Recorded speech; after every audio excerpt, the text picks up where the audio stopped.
मेरे हरदेव, मेरे हरदेव, मेरे हरदेव।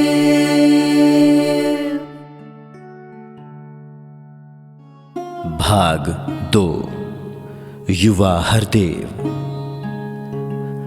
पाक सोच, मजबूत इरादा, खूब निभाई हर मर्यादा। युवक मगर युवकों से न्यारा, सबका साथी और सहारा।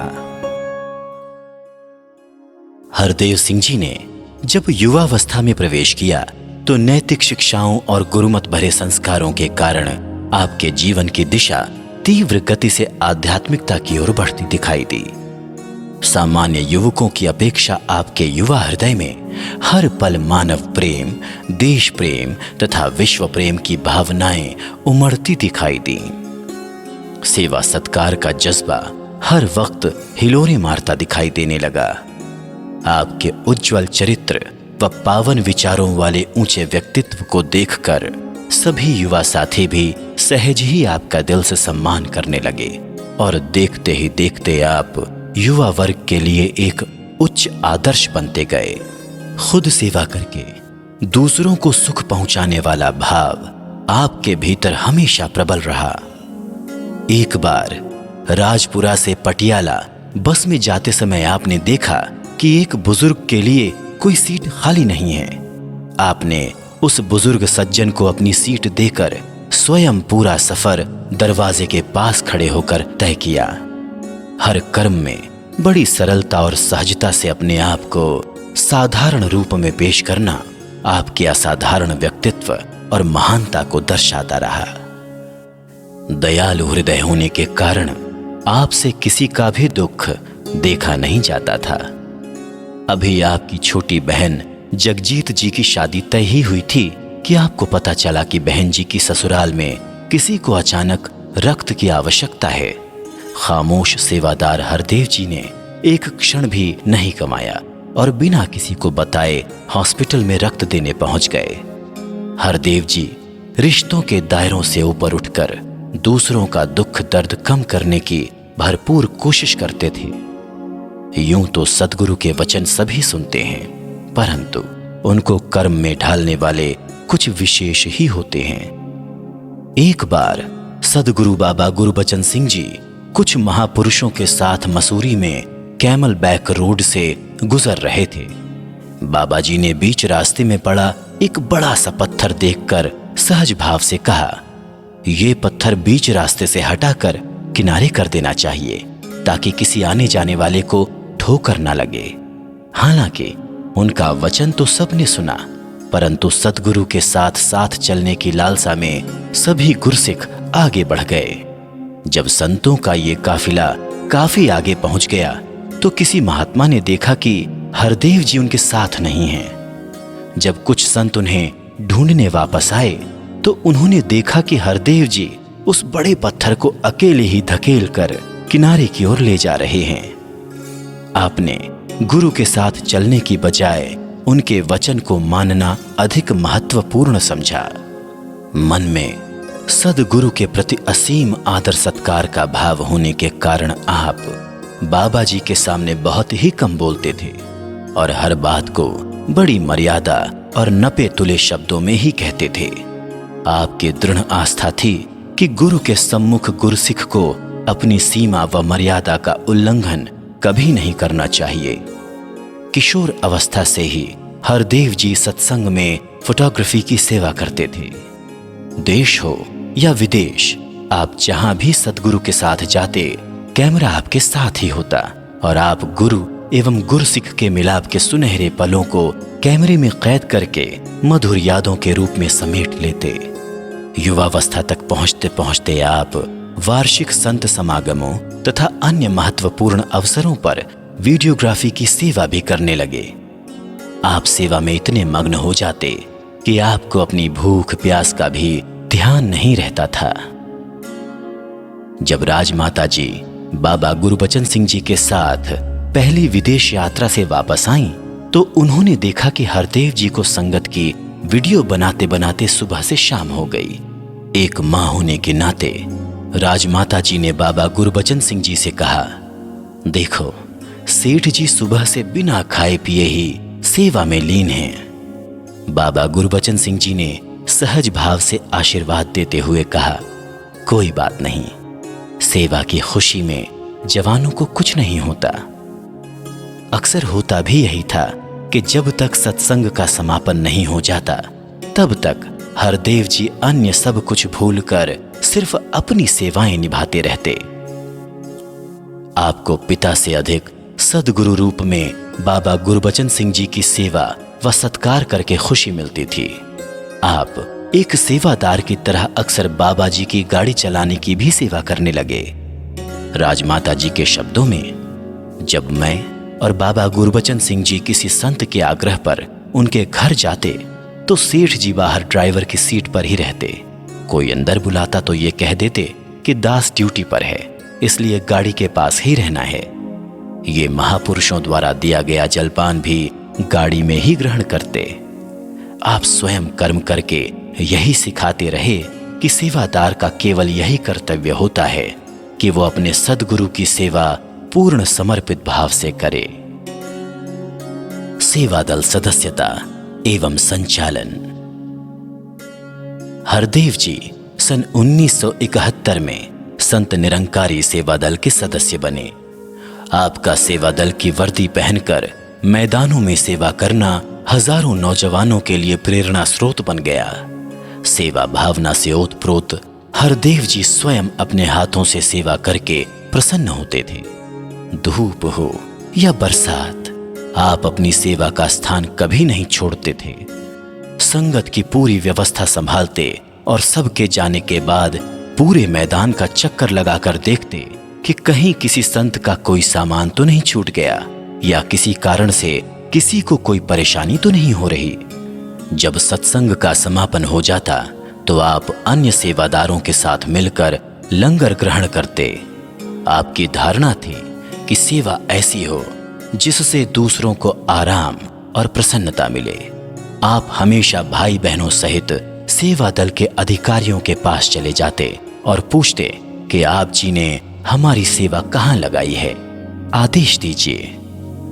आपको हर समय बस यही धुन लगी रहती थी कि सद्गुरु के हर वचन पर पूर्ण समर्पण के पुष्प चढ़ाए जा सकें। इसकी एक मिसाल उस समय फिर से देखने को मिली जब आप महाराष्ट्र समागम के लिए मुंबई गए।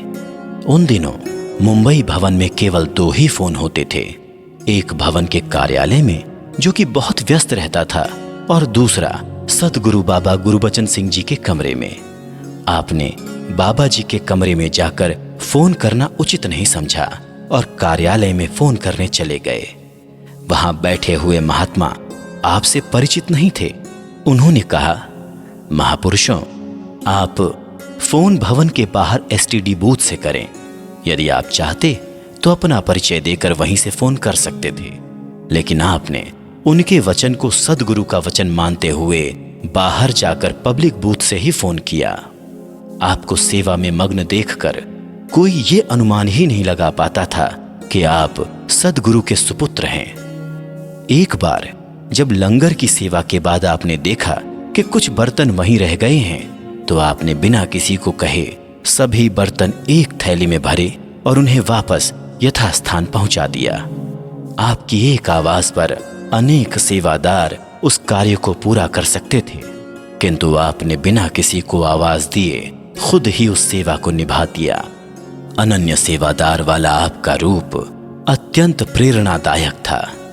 सन 1972 में दिल्ली के रामलीला मैदान में रजत जयंती संत समागम की पूर्व संध्या की बात है। कैंटीन में सेवा करते हुए ड्यूटी पर तैनात सभी सेवादार सेवा करते करते देर रात को थककर वहीं बिछे कालीन पर सो गए। जब सुबह 5 बजे उनकी आंखें खुली तो देखा कि हरदेव जी अब भी सेवा कर रहे हैं। उन संतों ने पूछा, आप जी सोए नहीं? तो आपने सहज भाव से उत्तर दिया, आज दोपहर से तो समागम शुरू हो जाएगा और कैंटीन खुलने से पहले बहुत से काम बाकी थे, इसीलिए दास नहीं सोया। अगले दिन समागम में शोभा यात्रा के दौरान भी आपने लगातार अपनी सेवाएं उसी प्रकार जारी रखीं।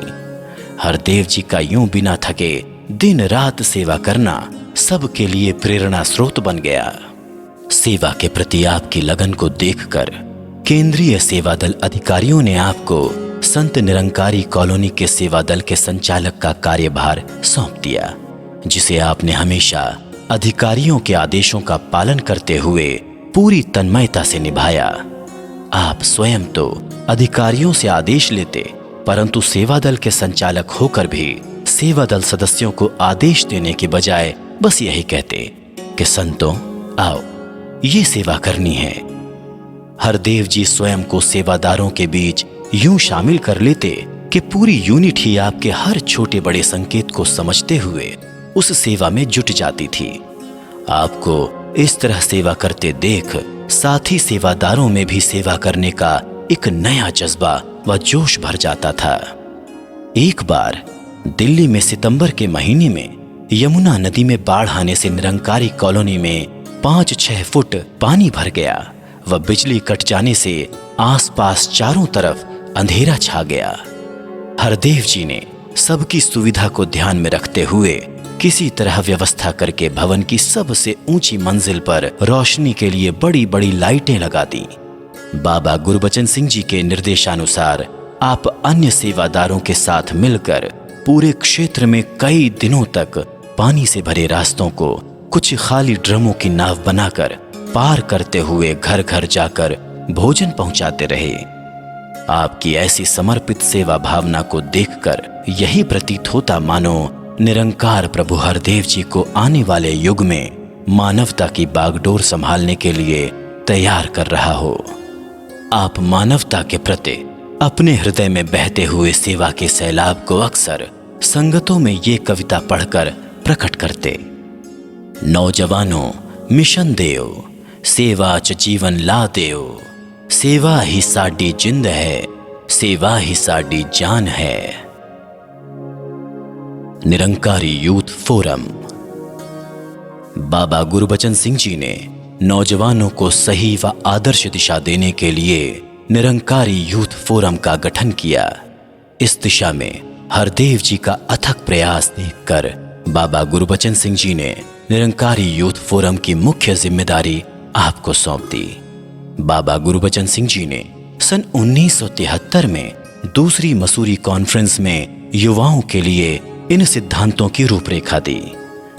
नौजवान नशा मुक्त समाज के निर्माण में योगदान दें, सादा शादियों को महत्व दें, मिशन के साहित्य को स्वयं भी पढ़ें और दूसरों को भी पढ़ने की प्रेरणा दें। मिशन के इतिहास एवं दर्शन को प्रदर्शनी द्वारा प्रस्तुत करें।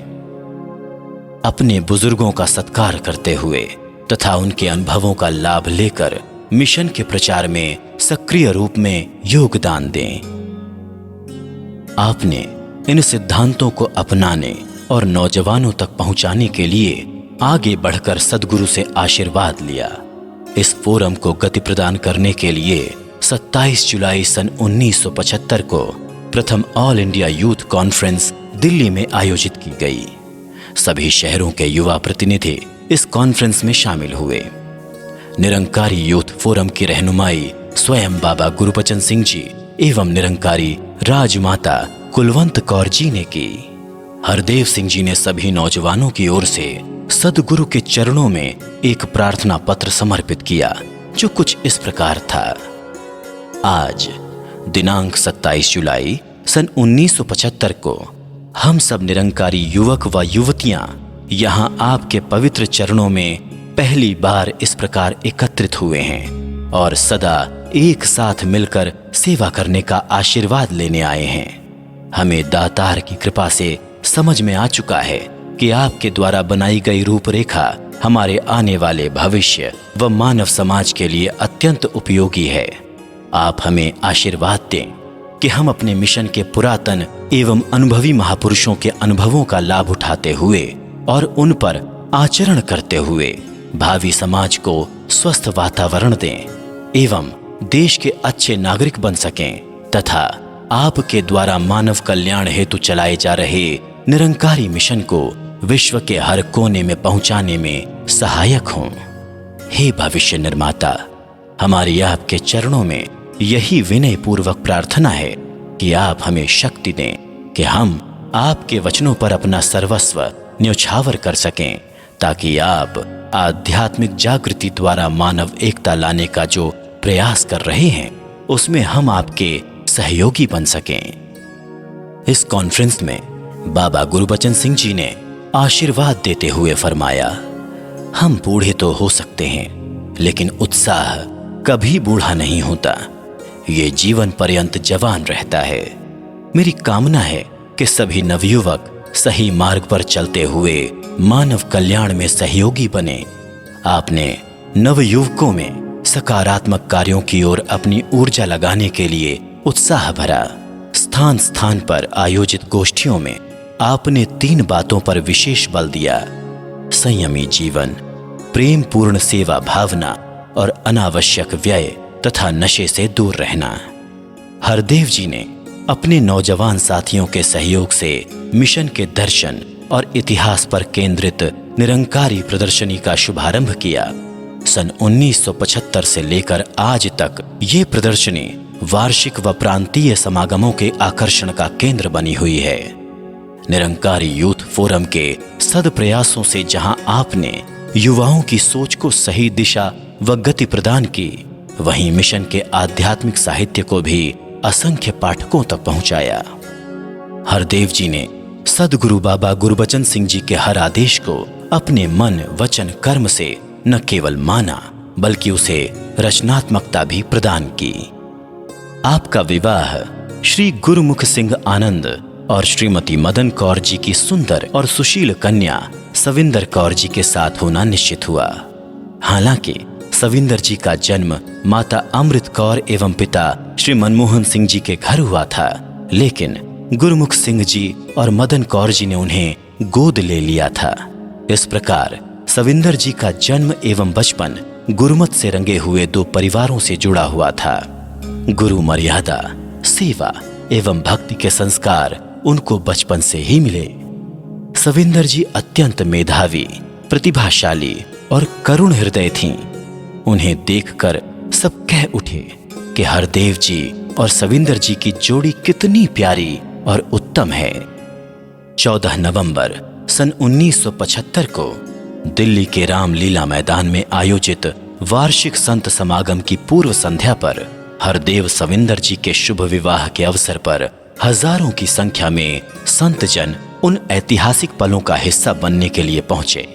सभी को ये दिव्य नजारा दिखाई दे सके, इसके लिए एक ऊंचा स्टेज बनाया गया था, जिस पर वर वधू के रूप में सुशोभित ये दिव्य जोड़ी सदगुरु के आशीर्वाद और सभी भक्तों की शुभ कामनाओं से अपना दामन भर रही थी। गुरु यश गाते और जय घोष करते हुए महात्माओं के दिव्य स्वरों से पूरा वातावरण गूंज रहा था। हर मुखड़े पर हर्ष की लहर तथा हर जुबां पर इस नूरानी जोड़ी के सुंदर गृहस्थ जीवन के लिए दुआएं थीं। संत निरंकारी मंडल के तत्कालीन प्रधान श्री लाभ सिंह जी ने वर वधू के गले में फूलों का सांझा हार डाला, जो निरंकारी शादी का प्रतीक होने के साथ साथ पति पत्नी को जीवन भर कदम से कदम मिलाकर चलने की प्रेरणा भी देता है। इसके पश्चात निरंकारी लावें पढ़ी गईं।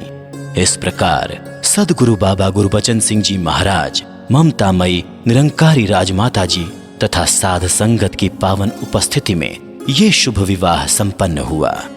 सादा शादियों का जो आदेश बाबा गुरबचन सिंह जी ने सन 1973 की मसूरी कॉन्फ्रेंस में दिया था, हरदेव जी का विवाह उसका जीता जागता प्रमाण बन गया, जहां विवाह समारोह का भोजन भी गुरु का लंगर ही था।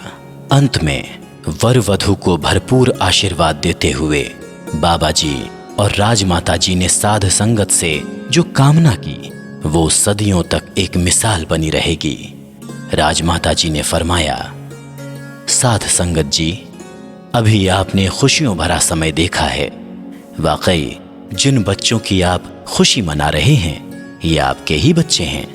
ये हर भाई बहन बच्चे बुजुर्ग के सत्कार में जुटे रहें तथा आप संतों के भी गुण गाते रहें। ये सत्य की आवाज भी संसार को देते रहें।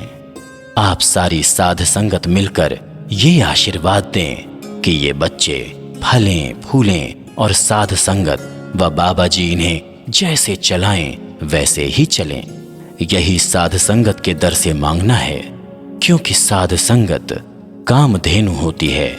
आप सब मिलकर ये आशीर्वाद दें कि ये बच्चे आपके सेवादार बनकर रहें। दिव्य शादी के इस अवसर पर सतगुरु बाबा गुरबचन सिंह जी महाराज ने फरमाया, साध संगत जी, आज आप सभी महापुरुष इस सांझी खुशी में एकत्रित हुए हैं। दूर दूर से महापुरुष आए हुए हैं। सबके चेहरे पर दास खुशी देख रहा है और सब इस खुशी में पूरी तरह शरीक नजर आ रहे हैं। दास अभी साध संगत से मांग करता है कि बच्चों को साध संगत का आशीर्वाद प्राप्त हो। आप जैसी चाहना करेंगे, जो भी सुख बच्चों को देना चाहेंगे, आपकी उस आवाज से वो सारे सुख इन बच्चों को प्राप्त होंगे। ये आपके दास बने रहें, आपके सेवक बने रहें। बस ऐसी ही चाहना है, यही शुभ कामना है। कभी भी सांसारिक बहलावे, कोई भी माया या अन्य किसी किस्म की वडियाइयां इनके मन पर हावी ना हो सकें। ये हमेशा आपके चरणों के दास बने रहें, क्योंकि दास भावना से ही ये लाभ मिल सकते हैं। दास फिर से साध संगत के चरणों से यही मांग मांगता है कि इन बच्चों को सांसारिक जीवन में भी सुख और लाभ प्राप्त हो और इन्हें परमार्थ में भी आगे बढ़ने की ताकत बख्शें। इस प्रकार संतों से भरपूर आशीर्वाद लेकर इस जोड़ी ने गृहस्थ जीवन में प्रवेश किया। दिसंबर सन 1975 में ये नवयुगल बाबा गुरबचन सिंह जी एवं राजमाता जी के साथ 1 महीने की देश विदेश की कल्याण यात्राओं पर निकला। इन यात्राओं के दौरान आप दोनों को ही एक सेवादार दंपत्ति के रूप में सदगुरु की सेवा करने का सुअवसर प्राप्त हुआ।